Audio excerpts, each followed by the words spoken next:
الحمدللہ رب العالمین والصلاة والسلام علی سید المرسلین اما بعد فاعوذ باللہ من الشیطان الرجیم بسم اللہ الرحمن الرحیم۔ پڑھیے الصلاة والسلام علیک یا رسول اللہ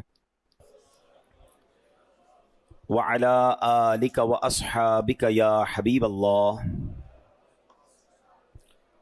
الصلاة والسلام علیک یا نبی اللہ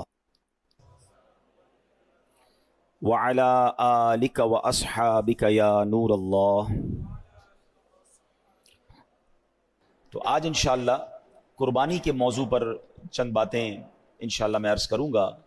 یہ واقعہ قربانی بھی سنیں گے اور پھر قربانی کے کچھ احکام بھی ہم سمجھنے کی کوشش کریں گے، مگر اس سے پہلے درود پاک کی فضیلت پر بڑی پیاری حدیث پاک سرکار مدینہ راحت قلب و سینہ صاحب معطر پسینہ صلی اللہ تعالیٰ علیہ وسلم کا فرمان عافیت نشان ہے: اے لوگو، بے شک بروز قیامت اس کی دہشتوں اور حساب کتاب سے جلد نجات پانے والا شخص وہ ہوگا جس نے تم میں سے مجھ پر دنیا کے اندر بکثرت درود شریف پڑھے ہوں گے۔ یعنی قیامت کے دن جلدی فارغ، جلدی مشکل سے نکلنے والا، ڈیفیکلٹی سے جان چھوٹ جائے گی جس نے دنیا میں کثرت سے درود پاک پڑھے ہوں گے۔ اور ہم الحمدللہ ہر جمعے ہی تقریباً یہ حدیث پاک سنتے ہیں کہ جس کا مضمون ہے کہ جو کوئی شخص جمعہ کے دن 200 بار درود پاک پڑھے، حدیث پاک کے مضمون کے مطابق اس کے 200 برس کے گناہ معاف کر دیے جاتے ہیں۔ تو یہ خاص دن ہے، خاص گھڑیاں ہیں،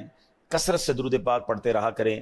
آئیے مل کر محبت کے ساتھ باواز بلند درود پاک پڑھ لیں۔ صلو علی الحبیب صلی اللہ تعالی علی محمد صلی اللہ علیہ وسلم۔ آج سے 5000 سال کم و بیش، بلکہ اس سے بھی زیادہ سالوں پہلے، 8 ذوالحجہ 7 اور 8 کی درمیانی رات تھی کہ اللہ کے خلیل حضرت ابراہیم علیہ نبینا علیہ الصلوۃ والسلام نے خواب دیکھا، اور خواب میں کوئی کہنے والا کہہ رہا تھا کہ اپنے بچے کو ذبح کرو۔ اب آپ بیدار ہوئے اور آپ سوچنے لگے کہ یہ اللہ کی طرف سے خواب ہے یا شیطان کی طرف سے کوئی اشارہ ہے۔ آپ ہیزیٹیٹ تھے، آپ کنفیوز تھے، سوچ و بچار کر رہے تھے۔ یوم الترویہ کہا جاتا ہے 8 ذوالحجہ کو۔ ترویہ کے معنی ہے سوچ و بچار، سوچ و بچار کا دن۔ 8 ذوالحجہ حضرت ابراہیم علیہ السلام سوچ بچار میں رہے، اس لیے اس کو یوم الترویہ کہا جاتا ہے۔ پھر 8 اور 9 کی رات، یعنی جس کو 9ویں رات کہتے ہیں، حضرت ابراہیم علیہ السلام نے پھر خواب دیکھا۔ پھر آپ کو خواب میں یہی بتایا گیا کہ آپ نے اپنے بیٹے کو ذبح کرنا ہے۔ اب آپ نے پہچان لیا کہ یہ اللہ کی طرف سے حکم ہے، یہ آرڈر اللہ کی طرف سے آیا ہے۔ اس لیے 9 ذوالحجہ کو یوم عرفہ کہا جاتا ہے۔ عرفہ کے معنی ہے پہچاننا، یعنی پہچاننے کا دن۔ لوگ حاجی 9 ذوالحجہ کو یوم عرفات میں جاتے ہیں، ہم یوم عرفہ کہتے ہیں۔ ایکچولی اس نام کی وجہ یہ ہے کہ حضرت ابراہیم علیہ السلام اس دن پہچان گئے کہ یہ اللہ کا حکم ہے۔ اور 10 ذوالحجہ کو یوم النحر کہا جاتا ہے، ذبح کا دن۔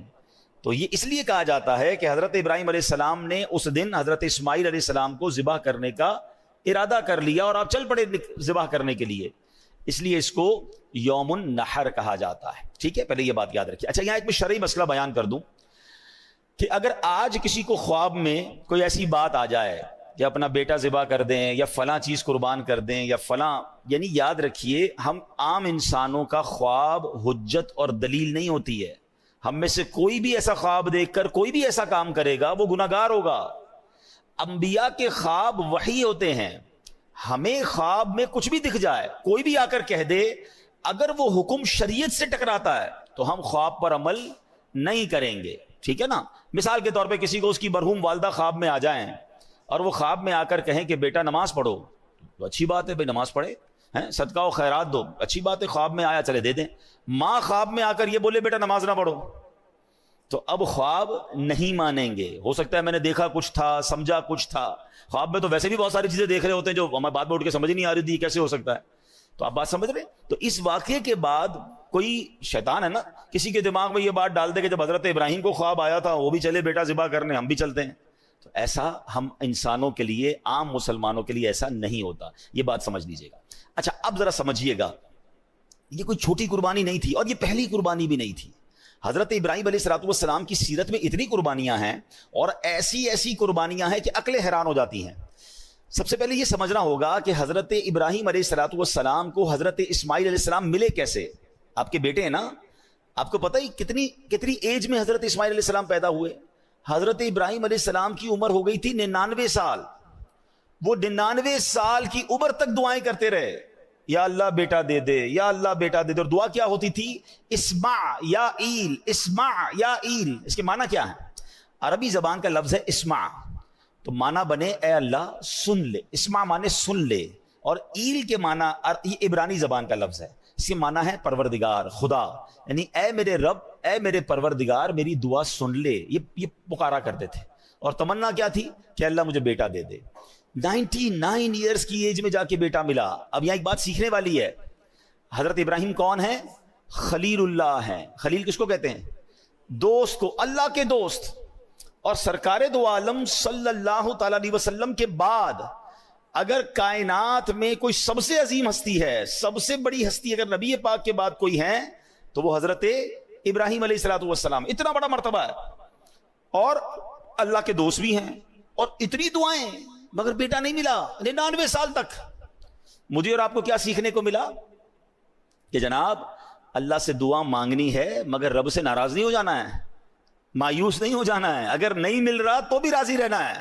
ہمارا پرابلم کیا ہے؟ 2 4 6 مہینے کوئی دعا کریں، کام نہ ہو، ہیں یار دعا کرتا ہوں قبول ہی نہیں ہو رہی، مکے جا کے دعا کی پھر بھی قبول نہیں ہوئی، مدینہ شریف جا کے دعا کی پھر قبول نہیں ہوئی، فلاں بزرگ سے دعا کرائی پھر قبول نہیں ہوئی، لوگ کہتے ہیں جمعے کے خطبے کے درمیان دعا کرو، کتنے جمعوں سے دعا کر رہا ہوں قبول نہیں ہوئی۔ اللہ سے شکوا ہے، اللہ سے ہی بھروسہ اٹھنا شروع ہو جاتا ہے، نہیں بھائی کچھ نہیں ہوتا، سنا ہی ہے، دعا قبول نہیں ہوتی۔ وہ اللہ کے خلیل ہیں اور 99 سال تک دعائیں کر رہے ہیں۔ کون ہے میرے اور آپ کے درمیان جو 99 سال سے دعائیں کر رہا ہے؟ اب اس پہ سیکھنے کو پتہ کیا ملتا ہے ان واقعات سے؟ کہ ہمیں اپنے رب سے مایوس نہیں ہونا ہے۔ پہلے یہ بھروسہ کر لو نا کہ اللہ میرے لیے بہترین فیصلہ کرنے والا ہے۔ ہم سب کی ماں، سب سے زیادہ پیار ہم سے کون کرتا ہے؟ ماں کرتی ہے نا۔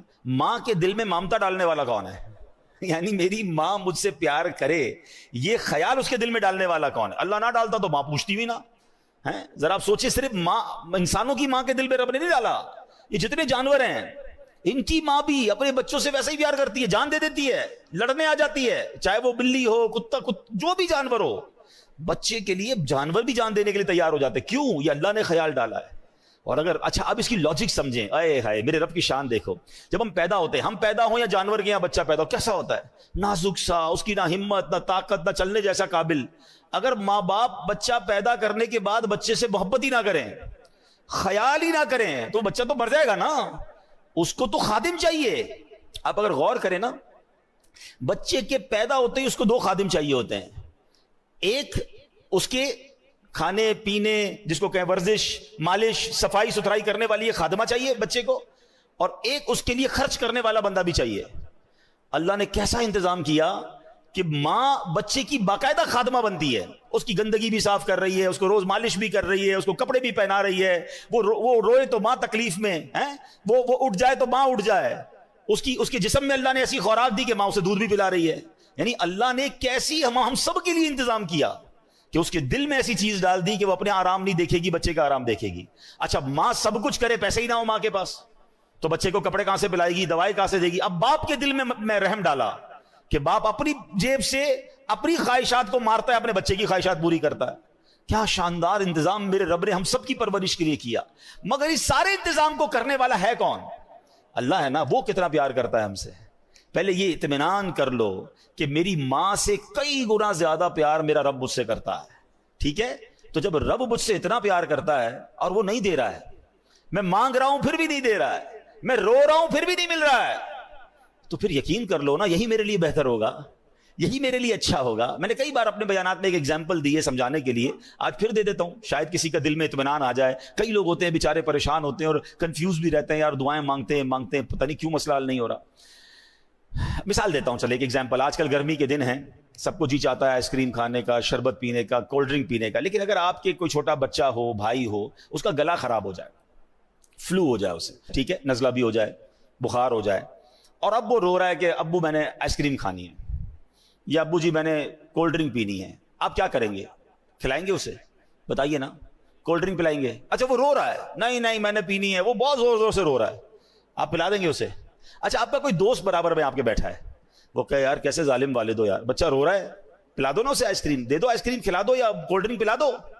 آپ ایک جواب دیں گے، میں والد ہوں، مجھے پتا ہے میرے بچے کو کب کیا دینا ہے، ابھی دوں گا بیمار ہو جائے گا، ابھی دوں گا اس کا گلا اور خراب ہو جائے گا، اس کو رونے دو، اس کو نہ دینا اس کے لیے اچھا ہے۔ ایسا ہی ہے نا؟ اب ذرا دل کے کانوں سے میرا جملہ سننا، آپ والد ہیں، آپ کو پتا ہے بچے کو کب کیا دینا ہے، میرے خالق کو نہیں پتا مجھے کب کیا دینا ہے؟ بات اگر یہ سمجھ آ گئی نا جس دن کہ میں رو رہا ہوں وہ نہیں دے رہا، میں تڑپ رہا ہوں وہ نہیں دے رہا، میں گڑ گڑا رہا ہوں وہ نہیں دے رہا، اب بندہ سمجھ جائے یہی میرے لیے بہتر ہے، میرا رب بہترین فیصلہ کرنے والا ہے، میری ماں سے زیادہ جب چاہنے والا ہے تو ڈیسیژن بھی بہترین ہوگا نا۔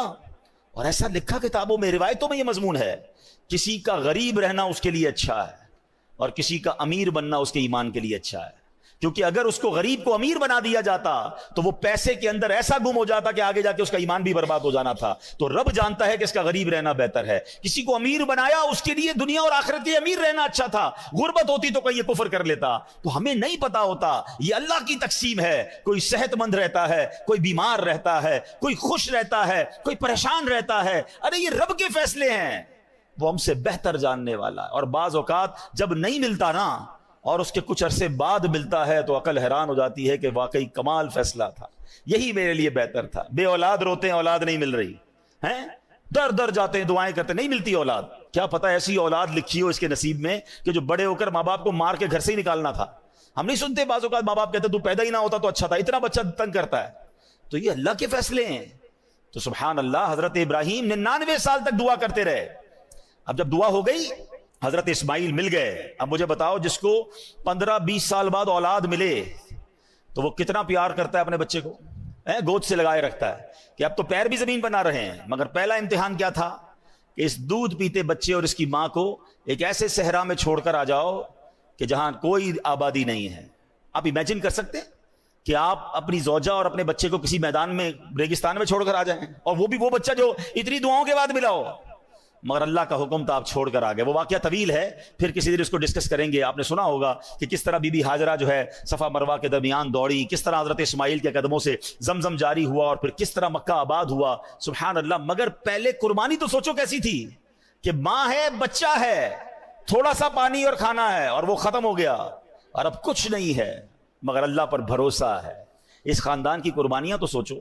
پھر اللہ نے حضرت ابراہیم اور حضرت اسماعیل سے کعبے کی تعمیر کروائی، وہ مقام ابراہیم جس پر کھڑے ہو کر حضرت ابراہیم نے کعبے کی تعمیر کی۔ سبحان اللہ، یہ کیسا اللہ کے نبی کا معجزہ ہے کہ 5000 سال سے زیادہ عرصہ گزر چکا ہے، جو مکے گئے ہیں انہیں پتا ہے کہ آج بھی اپنی آنکھوں سے حضرت ابراہیم کے قدموں کے نشان ہم دیکھتے ہیں، اور وہ پتھر ویسے ہی سلامت ہے۔ دنیا میں کوئی پرانی سے پرانی عمارت 700 800 1000 سال کے بعد ختم ہو جاتی ہے، گر جاتی ہے، نام و نشان مٹ جاتا ہے۔ یہ 5000 سال سے زیادہ عرصہ ہو گیا ہے، یہ پتھر کھلے آسمان تلے موجود رہا۔ علماء کہتے ہیں ہزاروں بارشیں دیکھی، ہزاروں آندھیاں دیکھی، ہزاروں موسم کی تبدیلیاں دیکھی، مگر حضرت ابراہیم کے قدموں کے نشان ویسے کے ویسے موجود ہیں۔ اور قرآن میں رب نے فرمایا وَاتَّخِذُوا مِن مَّقَامِ إِبْرَاهِيمَ مُصَلًّى، اور ابراہیم کے کھڑے ہونے کی جگہ کو اپنے لیے نماز کی جگہ بنا لو۔ اللہ اکبر، یہ مقام ہے حضرت ابراہیم، حضرت اسماعیل اور بی بی ہاجرہ رضی اللہ تعالی عنہا کا۔ لیکن ایک امتحان نہیں تھا، اب یہ والا امتحان جو میں نے آپ کو خواب سنایا کہ اپنے بیٹے کو ذبح کرو۔ اچھا، اب حضرت ابراہیم علیہ السلام نے اپنی زوجہ سے کہا کہ بیٹے کو تیار کر دو۔ حضرت اسماعیل کو تیار کیا، اور اب کمال یہ ہے کہ چلے قربان کرنے۔ جب قربان کرنے چلے تو شیطان کب یہ چاہتا کہ اتنی بڑی قربانی، اتنا بڑا جناب ثواب حضرت ابراہیم کما لیں گے، تو شیطان پہلے حضرت ابراہیم کے پاس آیا انسانی شکل میں۔ اے ابراہیم کہاں چلے؟ کہا بیٹے کو لے کے جا رہا ہوں۔ کہا مجھے پتا ہے آپ ذبح کرنے جا رہے ہیں۔ حضرت ابراہیم نے کہا کہ اب بیٹے کو باپ ذبح کرتا ہے؟ کہا مجھے پتا ہے آپ کو اللہ کا حکم ملا ہے۔ آپ نے فرمایا پھر اللہ کا حکم ہے تو میں اس پر راضی ہوں۔ شیطان مردود وہاں سے جا کر حضرت بی بی ہاجرہ کے پاس جاتا ہے۔ اب ماں کتنا پیار کرتی ہے بچے سے، وہ بھی بچہ وہ جو اتنی دعاؤں کے بعد ملا ہو۔ آپ کو پتا ہے حضرت اسماعیل کی عمر کتنی تھی اس وقت؟ ایک روایت کے مطابق 7 سال اور ایک روایت کے مطابق 13 سال۔ کیا عمر ہوتی ہے یہ؟ حضرت ہاجرہ کے پاس جا کر کہتا ہے اے ہاجرہ تمہیں پتا ہے تمہارے شوہر بیٹے کو کہاں لے جا رہے ہیں؟ کہاں لے جا رہے ہیں؟ کہا ذبح کرنے لے جا رہے ہیں. کہا کیا باپ بیٹے کو ذبح کرتا ہے؟ کہا ہاں اس لیے ذبح کر رہے ہیں کہ اللہ کا حکم ہے. بی بی ہاجرہ کہتی ہیں اگر میرے رب کا حکم ہے تو پھر ہم راضی ہیں. کیا گھرانہ ہے یہ. اب حضرت اسماعیل کے پاس چلا گیا شیطان, چھوٹی عمر ہے. کیا ہے بیٹے تمہیں پتا ہے تمہارے والد کہاں لے جا رہے ہیں؟ کہ کہاں لے جا رہے ہیں؟ میرے والد تو کہیں مجھے کسی سے ملانے لے جا رہے ہیں, تیار کروایا تھا نا. کہ نہیں تمہیں ذبح کرنے لے جا رہے ہیں. کہتے ہیں کیا باپ بیٹے کو ذبح کرتا ہے؟ کہاں اس لیے ذبح کر رہے ہیں کہ اللہ کا حکم ہے. حضرت اسماعیل کہتے ہیں رب کا حکم ہے تو پھر میں بھی راضی ہوں. یہ لوگ تھے. ہاں اب کمال یہ ہے کہ اب حضرت ابراہیم علیہ السلام کو جب وہ سامنے آیا نا شیطان, تو فرشتوں نے کہا اس کو کنکر مارے ہیں. آپ نے ایک بار کنکر مارے, تھوڑا آگے گئے فرشتے نے کہا پھر کنکر مارے, آپ نے پھر پتھر مارے, پھر آگے گئے پھر کنکر مارے. یہ جو آج حاجی جمرات کی رمی کرتے ہیں شیطان کو کنکر مارتے ہیں, اللہ نے حضرت ابراہیم خلیل اللہ اپنے خلیل کی وہ ادا ایسے باقی رکھی ہے کہ جب تک شیطان کو کنکر نہیں ماریں گے حاجیوں کا واجب ادا نہیں ہوگا. اللہ اکبر. پتا چلا کہ رب نے اپنے پیارے کی ادا کو کیسے باقی رکھا ہے. اچھا اب جناب کیا ہوا, حضرت ابراہیم علیہ السلام نے تو ایک اور کمال یہ کیا کہ اپنے بیٹے سے پھر مشورہ بھی کر لیا. اور یہ جو کانورزیشن ہے, یہ جو بات چیت ہے باپ بیٹے میں, اللہ نے اس کو قرآن میں ذکر کیا ہے. حضرت ابراہیم علیہ السلام اپنے بیٹے سے پوچھتے ہیں یا بنیا انی ارا فی المنام انی اذبحک فانظر ماذا ترى. وہ کہتے ہیں کہ اے میرے بیٹے میں نے خواب دیکھا کہ میں تجھے ذبح کرتا ہوں, اب تو دیکھ تیری کیا رائے ہے. ہیں بیٹا تو بتا تیری کیا رائے ہے. پوچھ لیا آپ نے ڈائریکٹ. اب حضرت اسماعیل کا ذرا جواب سنیں, کیسا بیٹا ہے یہ, کیسی تربیت ہے. حضرت اسماعیل کہتے ہیں یا ابت افعل ما تؤمر, اے میرے والد کیجئے جس کا آپ کو حکم ہے. خدا نے چاہا تو قریب ہے آپ مجھے صابر یعنی صبر کرنے والا پائیں گے. اللہ اکبر. اب حضرت اسماعیل نے بڑی انوکھی بات کی حضرت ابراہیم سے. کہتے ہیں بابا جان ایک کام کیجئے گا, ذرا چھری کو تیز کر دیجئے گا تاکہ مجھے ذبح ہوتے ہوئے تکلیف کم ہو. مجھے اچھی طرح رسیوں سے باندھ دیجئے گا تاکہ میں زیادہ ہلوں تو میرے خون کے چھینٹے کہیں آپ کے کپڑوں پر نہ پڑ جائیں. اے بابا جان مجھے سیدھا نہیں, مجھے الٹا چہرے کے بر لٹا دیجئے گا, پیشانی کے بل لٹائیے گا کیونکہ میرا چہرہ آپ کو دیکھنا نہ پڑے. اور جب مجھے ذبح کر لیں تو میرا یہ جو لباس ہے نا یہ میری ماں بی بی ہاجرہ کو دے دیجئے گا تاکہ ان کو کچھ تسلی ہو جائے. آپ سوچ سکتے ہیں یہ باپ بیٹے کی کانورسیشن, یہ کیسی قربانی تھی. اور ایسے ہی ہوا, حضرت ابراہیم علیہ السلام نے اپنے بیٹے کو رسیوں سے باندھ دیا, چھری کو تیز بھی کر لیا, پیشانی کے بل بھی لٹا دیا. اور سبحان اللہ آپ کے لیے جو حکم تھا, آپ کا جو کام تھا, جو بندگی تھی آپ نے کر دی. وہ تو کر چکے جو کرنی بشر کی ہے, آپ نے چھری کو پھرا دیا. مگر سبحان اللہ میرا رب چاہے تو چھری بھی کام نہ کرے نا, چھری نے کاٹا نہیں. یہاں یہ بات بھی سمجھنی ہے. حضرت ابراہیمی کے دو واقعات ہیں جو پھر ہمیں توکل سکھاتے ہیں. آپ وہ واقعہ پھر کبھی ڈسکس کریں گے, لیکن ماشاءاللہ آپ نے سنا ہوگا کہ حضرت ابراہیم علیہ السلام کو نمرود نے ایک آگ لگائی تھی جس میں ڈالا گیا تھا. آگ کا کام کیا ہے بتاؤ نا, جلانا ہے نا. آگ نے جلایا نہیں نا. کیا ہوا, اتنی بڑی آگ تھی, آپ کو تھرو کر دیا گیا آگ میں. اور ایک دو منٹ نہیں, آپ ایک روایت کے مطابق 7 دن اور ایک روایت کے مطابق 40 دن اس آگ میں رہے, مگر آپ کا بال بھی بیکا نہیں ہوا. تو پتا کیا چلا کہ آگ کا کام جلانا ہے, مگر رب چاہے تو آگ نہیں جلائے گی. چھری کا کام کاٹنا ہے, مگر میرا رب چاہے تو پھرا دے کوئی چھری, مگر چھری نے کاٹنا نہیں ہے. تو پتا یہ چلا کہ اگر آج بھی, اب یہ ہمارے لیے پھر پیغام ہے, ہم بہت ساری چیزیں کیلکولیٹر سے چل رہے ہوتے ہیں, بہت ساری چیزیں کیلکولیشن سے چل رہے ہوتے ہیں کہ یار یہ ہوگا تو پھر یہ ہو جائے گا, یوں کروں گا تو یہ ہو جائے گا, اتنی بڑی مشکل میں ہوں, یار کیلکولیشن بتاتی ہے یہ مشکل نہیں ختم ہوگی, میں یہ قرضے سے نہیں نکل سکوں گا, میں اس پرابلم سے نہیں نکل سکوں گا, ڈاکٹر کہتے ہیں بیماری ایسی ہے کہ بندہ نہیں بچے گا. ہم مایوس ہو جاتے ہیں, ہم اللہ کی رحمت سے مایوس ہو جاتے ہیں. ارے میری ایک بات تو سمجھ لو, مشکل کتنی ہی بڑی کیوں نہ ہو, میرے اور آپ کے لیے بڑی ہے, میرے رب کے لیے بڑی نہیں ہے. ان اللہ علی کل شیء قدیر. وہ چاہے تو آگ کو باغ بنا سکتا ہے, وہ چاہے تو چھری گلے پہ پھرا دی جائے کاٹتی نہیں ہے. ارے میرا رب چاہے تو اندھیرے کنویں سے نکال کر حضرت یوسف کو مصر کا بادشاہ بنا سکتا ہے. ختم ہو گئی تھی نا لائف, بھائیوں نے باندھ کر کنویں میں ڈال دیا تھا, اب اور کیا بچتا ہے. مگر اللہ نے صرف کنویں سے نہیں نکالا, مصر کا بادشاہ بنایا. حضرت میرا رب چاہے دریائے نیل حضرت موسیٰ اور ان کے ساتھیوں کے لیے راستے نکالتا ہے, اور اسی دریائے نیل میں پیچھے آنے والے فرعونیوں کو غرق بھی کر دیتا ہے. تو اللہ پر بھروسہ رکھو نا, ہم کیوں بھروسہ توڑ دیتے ہیں؟ ہم کیوں مایوس ہو جاتے ہیں؟ لوگ خودکشی کی باتیں کرنے لگ جاتے ہیں، لوگ ڈپریشن کی طرف چلے جاتے ہیں کہ نہیں ہو سکتا. ارے حضرت آپ کو نہیں پتا پرابلم بہت بڑا ہے. یقیناً تمہارا پرابلم کتنا ہی بڑا کیوں نہ ہو، میرے رب کی قدرت اس سے بڑی ہے، میرے رب کی نگاہ رحمت پڑنی ہے، تمہارے مسائل حل ہو سکتے ہیں. بس اصل بھروسہ چاہیے. علامہ اقبال شاعر مشرق نے کہا نا کہ اگر آج بھی ہو ابراہیم سا ایمان پیدا، there is only one condition، ایمان وہ والا چاہیے. اگر آج بھی ہو ابراہیم سا ایمان پیدا، آگ کر سکتی ہے انداز گلستاں پیدا. اب کیا ہوا؟ چھری پھرا دی، چھری نے کاٹا نہیں، اور اب اللہ نے حکم دیا حضرت جبریل امین کو، اے جبریل جاؤ اور جنتی مینڈھا لے کر جاؤ. اور حضرت جبریل جنت سے مینڈھا لے کر آئے، اور جب لے کر آئے نا تو حضرت جبریل کی آواز کیا تھی؟ اللہ اکبر اللہ اکبر. حضرت ابراہیم اپنے بیٹے کے اوپر جھکے ہوئے ہیں، چھری ہاتھ میں ہے. آسمان کی طرف نظر کی تو دیکھا کہ جبریل آسمان سے آ رہے ہیں. آپ سمجھ گئے کہ میرے امتحان کا وقت ختم ہو گیا. آپ نے کیا کہا؟ لا الہ الا اللہ واللہ اکبر. حضرت اسماعیل جو نیچے لیٹے ہوئے تھے وہ بھی سمجھ گئے. جب تکبیر کی آوازیں سنی تو سمجھ گئے کہ امتحان پورا ہو گیا. کہتے ہیں اللہ اکبر وللہ الحمد. یہ جو عید کے دن تسبیح پڑھتے ہیں نا، اس کا ذرا سینیریو سمجھیے، اس کا پس منظر اور بیک گراؤنڈ سمجھیے. یہ کتنی مبارک تسبیح ہے کہ اس کے شروع کے الفاظ حضرت جبریل کی زبان سے نکلے ہیں، اس کے درمیان کے الفاظ حضرت ابراہیم کی آواز میں نکلے ہیں، اور آخری الفاظ حضرت اسماعیل کی زبان سے نکلے ہیں. ہم تو تسبیح نارملی پڑھ لیتے ہیں، مگر اس سینیریو کو، اس قربانی کو، اس عظیم واقعے کو تو یاد کیا کرو. بلکہ میرے پیارے اسلامی بھائیوں، اس بیان کو، اس واقعے کو اپنے بچوں کو سنائیں. آج ہمارے سامنے تو ہم نے اپنے قربانی کو ایک فیسٹیول بنا دیا ہے. جناب جانور آ رہے ہیں، تصویریں کھنچ رہی ہیں، ہم گھما رہے ہیں، پھرا رہے ہیں، اور ذبح کے بعد جناب پھر اس کی باربیکیو پارٹیاں ہوں گی. کون بتائے گا بچوں کو؟ کون یاد کرے گا اس قربانی کو؟ ارے سوچو تو صحیح، 99 سال کی دعاؤں کے بعد بیٹا ملا تھا اور اس کو ذبح کرنے چلے تھے. ہمیں کہا گیا صرف جانور قربان کر دو. ذرا سوچیے اگر ہم سے کہہ دیا جائے کہ کم از کم زندگی میں ایک بار سب اپنا اپنا بچہ ذبح کرو، ہم کرتے؟ ہم کر پاتے ہیں؟ یا نماز کے لیے ٹائم نہیں ہے لوگوں کے پاس، فرض حج ہو جاتا ہے تو حج کرنے نہیں جاتے. کون قربانی دیتا؟ سوچئے کتنی آسانی ہمارے لیے. لیکن کیا ہم بھول جائیں گے اس قربانی کو؟ کیا یاد نہیں کریں گے کہ اللہ والوں نے کیسی کیسی قربانیاں دی؟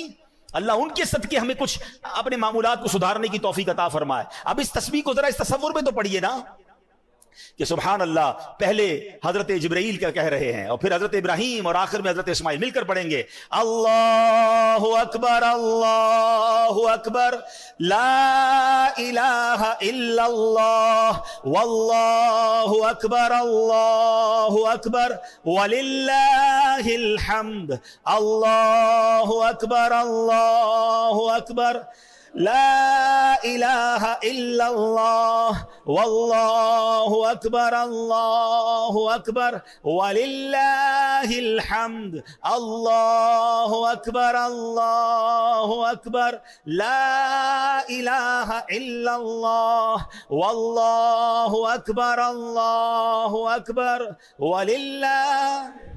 چلے اس تسبیح کا طریقہ بھی سمجھ لیں کہ عید الاضحیٰ کے لیے جب آپ چلیں گے تو آپ نے اس کو بلند آواز سے پڑھنا ہے. جب گھر سے نکلے نماز عید کے لیے تو بقرہ عید میں بلند آواز سے پڑھیں، اور عید الفطر میں اس کو پست آواز سے پڑھنا ہوتا ہے.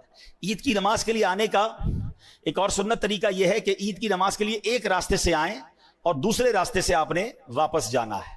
اور سبحان اللہ، وہ تو بچہ قربان کرنے گئے تھے اور اللہ نے قربانی کیسے قبول فرمائی، مگر ہم جو جانور قربان کر رہے ہیں اللہ کی مہربانی دیکھیں اس پر ثواب کتنا بڑا عطا فرمایا.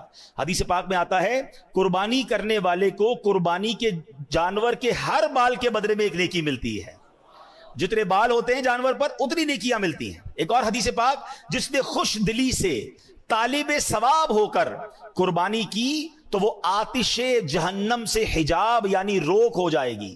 یعنی اگر خوش دلی کے ساتھ، بوجھ سمجھ کر نہیں، یا اللہ تیرا شکر تو نے قربانی کرنے کی توفیق دی، اور اللہ کے لیے قربانی ہو، دکھاوے کے لیے نہیں.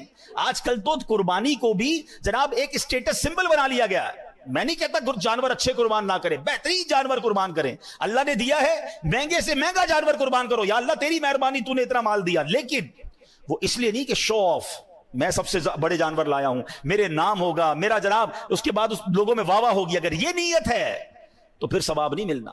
اللہ کی رضا کے لیے. ہاں ہم پتہ ہے قربانی کے لیے ایک دعا پڑھتے ہیں, میں آگے وہ دعا بھی سناؤں گا, اس میں بھی یہی مقصد ہے. ایک اور بڑی پیاری حدیث پاک پیارے آقا علیہ الصلوۃ والسلام نے اپنی پیاری صاحبزادی خاتون جنت بی بی فاطمہ الزہرا رضی اللہ تعالیٰ عنہا سے فرمایا, اپنی اے فاطمہ اپنی قربانی کے پاس موجود رہو, کیونکہ اس کے خون کا پہلا قطرہ گرے گا اور تمہارے سارے گناہ معاف کر دیے جائیں گے. قربانی کے وقت قربانی کے پاس موجود رہنا ہے. ہاں اب یہاں یہ سمجھ لیجئے کہ قربانی کس پر واجب ہے, اور واجب ہوتے ہوئے اگر قربانی نہیں کرے گا تو پھر وہ گناہگار ہوگا. بلکہ فتاوی امجدیہ میں ہے کہ اگر کسی پر قربانی واجب ہے اور اس وقت اس کے پاس پیسے نہیں ہیں تو قرض لے کر یا کوئی چیز فروخت کر کے بھی قربانی کرے, یہ ضروری ہے. ٹھیک ہے, اچھا واجب کس پر ہے, اب یہ سمجھ لیتے ہیں کہ قربانی واجب ہونے کے لیے کتنا مال ہونا چاہیے. ہر بالغ مقیم یعنی مسافر نہ ہو, مقیم ہو, مسلمان مرد و عورت مالک نصاب پر قربانی واجب ہے. اب مالک نصاب کون ہوتا ہے, اصل چیز تو یہ سمجھنی ہے نا, عقل والا ہو, پاگل نہ ہو, بالغ ہو اور مقیم ہو. اب مالک نصاب کون ہے, مالک نصاب ہونے سے مراد یہ ہے کہ اس شخص کے پاس 52.5 تولہ چاندی یا اتنی ہی مالیت کی رقم یا اتنی مالیت کا تجارت کا مال یا اتنی مالیت کا حاجت اصلیہ کے علاوہ سامان ہو. آلموسٹ سمجھ لیں کسی کے پاس اتنے پیسے ہوں یا اتنا مال تجارت ہو, سونا چاندی ہو, یا اپنی حاجت اصلیہ ضرورت کی چیزوں سے زیادہ سامان ہو گھر میں یا کہیں پر, تو اب اس پر, اور جو اگر اس پر جو قرضہ ہو وہ مائنس کرنے کے بعد تو پھر اس پر یہ نصاب باقی رہے گا, تو یہ جناب قربانی اس پر واجب ہو جائے گی. قربانی کے دنوں میں اگر یہ اتنے پیسے ہیں تو اس کو قربانی کرنی ہوگی. اب اس میں ایک اور غلطی لوگ کیا کرتے ہیں, پورے گھر کی طرف سے ایک قربانی کر دیتے ہیں, ایک بکرا لے آئے. نہیں, ہاں اگر آپ مالک نصاب ہیں, آپ پر ہی قربانی واجب ہے تو پھر ٹھیک ہے, آپ ایک بکرا کر لیں یا قربانی بڑے جانور میں ایک حصہ کر لیں. لیکن اگر آپ پورے گھر والوں کی قربانی کرنا چاہتے ہیں تو پھر سب کا حصہ الگ الگ ہونا چاہیے. ایسا نہیں ہو سکتا کہ ایک بکرے میں 4 لوگ حصہ ملا لیں تو کسی کی بھی قربانی نہیں ہوگی, یاد رکھیے گا. ٹھیک ہے, بڑے جانور میں 7 حصے ہوتے ہیں. بلکہ یہاں تو میں مشورہ دوں گا جن کو اللہ نے نوازا ہے وہ اپنے گھر والوں کی, اپنے بچوں کی بھی قربانی کریں. نابالغ بچوں کی قربانی واجب نہیں ہے مگر اللہ نے دیا ہے تو کرنی چاہیے. ہاں بالغ افراد کی قربانی کریں گے, آپ اپنی زوجہ کی کر رہے ہیں, اپنے بالغ بچوں کی کر رہے ہیں, بھائی بہنوں کی کر رہے ہیں, والدین کی کر رہے ہیں, تو ان سے اجازت لینی ضروری ہوگی کہ بھائی آپ کی قربانی میں کر رہا ہوں. اجازت لیں گے تو پھر ان کی قربانی ہو جائے گی. یا پھر انڈرسٹوڈ ہے ان کو کہ بھائی ہر بار آپ ہی کرتے ہیں, ان کو سب کو پتا ہے ہماری قربانی بھائی یا ابو کرتے ہیں, تو پھر بھی انڈرسٹوڈ ہے تو ٹھیک ہے. اچھا, اسی طرح ایک اور قربانی میں ہم نے بات ذہن میں رکھنی ہے کہ قربانی میں اگر کوئی عقیقے کا حصہ بھی ملانا چاہتا ہے, وہ سمجھتا ہے کہ میرے پاس ایک حصہ ایکسٹرا ہے, اگر کسی کا عقیقہ باقی ہے تو وہ بھی کیا جا سکتا ہے. قربانی میں مشورہ یہ دوں گا کہ اگر جس کو اللہ نے وسعت دی ہے تو سرکار دو عالم صلی اللہ تعالی علیہ وسلم کے ایصال ثواب کے لیے بھی قربانی کرے. آپ کو پتا ہے مینا میں ہمارے آقا مدینے والے مصطفیٰ صلی اللہ علیہ وسلم جب حج فرمایا تھا تو اپنی امت کی طرف سے قربانی کی تھی. ہمارے آقا ہمیں نہیں بھولے, تو ہمیں بھی اللہ کرے کہ آپ کے پاس وسعت ہو تو اپنے جانور کا, جو اپنے گھروں میں جتنے جانور آئے جو سب سے بہترین جانور ہیں, سب سے زبردست, وہ میرے آقا کے نام پر قربان کریں. کروں تیرے نام پہ جاں فدا, نہ بس ایک جاں دو جہاں فدا, 2 جہاں سے بھی نہیں جی بھرا, کروں کیا کروڑوں جہاں نہیں. ہمارا جو کچھ ہے اللہ کی عطا سے ہمیں ملا ہے, نبی پاک کا صدقہ ملا ہے, تو ان کے نام پر. اچھا, پھر آپ اپنے مرحوم والدین کے لیے, دادا دادی کے لیے, جس کا حصہ ملانا چاہتے ہیں, غوث پاک کے مرید ہیں تو غوث پاک کے نام پر کریں. جس کو اللہ نے جتنی وسعت دی ہے تو یہ حصے بھی اس میں ڈالنے چاہیے, اس میں بھی انشاءاللہ آپ کو برکت ملے گی اور یہ ثواب ملے گا. اچھا, اب قربانی کی جو دعا ہے یہ بڑی کمال کی دعا ہے, اور اس دعا میں بھی بڑا زبردست میسج ہے. اللہ کرے کہ ہم یہ دعا کر لیں. 1-2 غلطیاں لوگ کرتے ہیں قربانی کے وقت, وہ بھی سن لیں. چھری کو پہلے سے تیز کر لیں, جانور کو لٹا کر اب چھری تیز ہو رہی ہوتی ہے, اس سے جانور کو تکلیف ہوتی ہے. جانور کو بھی, قربانی کے جانور کو بھی تکلیف نہیں دینی چاہیے. لوگ پہلے جانور گرا دیتے ہیں اور پھر گھسیٹ کر قبلہ رخ کرتے ہیں, یہ بھی اسے تکلیف دینا ہے. بلکہ اس کو پہلے سے ہی قبلہ رخ معلوم کر کے اسی رخ پہ گرایا جائے تاکہ اب اس کو گھسیٹا نہ جائے. اچھا, اب جناب جو دعا ہے, کیا خوبصورت دعا ہے. انی وجہت وجہی للذی فطر السماوات والارض حنیفا وما انا من المشرکین ان صلاتی و نسکی و محیایا و مماتی للہ رب العالمین. میری فیورٹ دعاؤں میں سے یہ دعا ہے. جو الفاظ ہے نا قرآن کے, آئے ہائے, اللہ کرے میں اور آپ اس کے مصداق بن جائیں, ایسے ہی بن جائیں. کیا معنی ہے, ان صلاتی, بے شک میری نماز, و نسکی, کیا فرمایا کہ میری نماز, اور پھر فرمایا میری قربانیاں, و محیایا و مماتی, میری زندگی اور میری موت, للہ رب العالمین, سب اللہ کے لیے. اللہ کرے ہماری قربانیاں بھی اللہ کے لیے, ہماری نمازیں بھی اللہ کے لیے, ہماری زندگی بھی اللہ کے لیے, ہماری موت بھی اللہ کے لیے.